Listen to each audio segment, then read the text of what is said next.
Hello बच्चों, जय हिंद बच्चों। बच्चों, एक आपके साथ आज हम एक बहुत ही छोटा वीडियो बना रहे हैं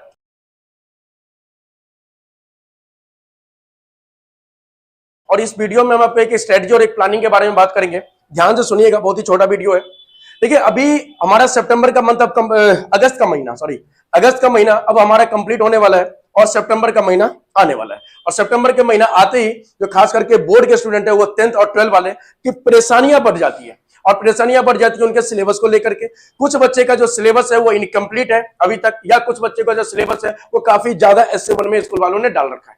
तो अब आपको बता रहे हैं, इसमें एक प्लानिंग बता रहे हैं, उस हिसाब से आपको काम करना है, उस स्ट्रेटजी पे काम करना है। बिल्कुल पैनिक नहीं होना, बिल्कुल डरना नहीं है, क्योंकि आपके सामने सबसे बड़ा एग्जाम अभी मार्च का बोर्ड बचा हुआ है। तो यहां अगर आप पैनिक हो गए तो वहां परेशानी में आ जाइएगा। इसलिए बोर्ड को टारगेट करना है और यहां आपको कैसे बचना है पैनिक से तो समझा रहे हैं। अब अगर हम बात कर ले मैथ्स की, तो अगर मैथ्स की बात कर ले तो मैथ्स में टोटल 14 चैप्टर है। कितना चैप्टर? टोटल 14 चैप्टर है।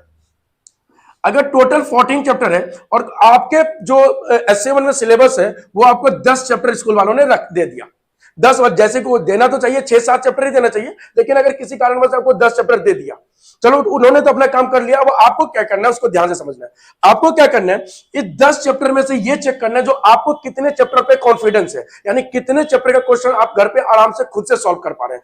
मान लेते हैं आपने घर पे 7 या 8 चैप्टर को आप खुद से सॉल्व कर पा रहे हैं और 1-2 चैप्टर जो आप नहीं कर पा रहे हैं या उसमें कोई डाउट है, आप बिल्कुल उस चैप्टर को टच ही मत करो। आप 10 के 10 चैप्टर को टारगेट मत करो, आप सिर्फ 8 चैप्टर को टारगेट करो और इस 8 चैप्टर यानी 8 चैप्टर को 100% कंप्लीट करो।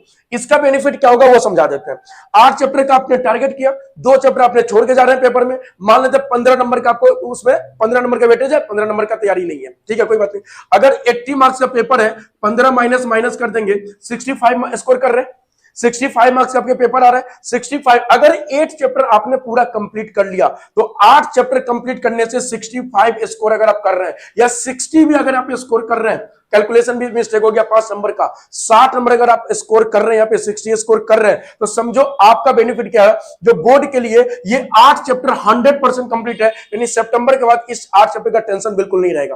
फिर हमारे पास बच जाएगा 4 से 5 चैप्टर और ये 4-5 चैप्टर को हम लोग जो है सो यू ऐसे आराम से 1 से 2 महीने में कंप्लीट कर लेंगे। अब सोचो प्री बोर्ड की तैयारी में आप पूरा तैयार हो जाओगे और प्री बोर्ड के बाद 2 महीने बाद आपका बोर्ड है, बोर्ड में आप 100% तैयार हो जाओगे। अगर आप 10 चैप्टर की तैयारी करने गए और पता चला जो वो 2 चैप्टर के चक्कर में ये 8 चैप्टर अगर रिवाइज नहीं हुआ, तो सोचिए आपका यहां भी स्कोर कम और बोर्ड की भी तैयारी नहीं हो पाया। तो बिल्कुल पैनिक नहीं होना, बिल्कुल डरना नहीं है। आप 8 चैप्टर को ही कंप्लीट करो, लेकिन 100% कंप्लीट करो। 1% उसमें छूटना नहीं चाहिए, चाहे ऑब्जेक्टिव हो चाहे सब्जेक्टिव हो, किसी भी टाइप का क्वेश्चन है, इस 8 चैप्टर को 100% कंप्लीट करो। आप स्कोर भले ही 60 करो, लेकिन 8 चैप्टर को जरूर कंप्लीट करो ताकि आपका बोर्ड का रिजल्ट खराब ना हो, ठीक है। तो ये पूरी प्लानिंग हम आपको समझाएं, जो स्ट्रेटजी भी समझाएं, इस स्ट्रेटजी पे आपको काम करना है और इसी स्ट्रेटजी पे आपको क्या करना है, स्कोर करना है, ठीक है बच्चों।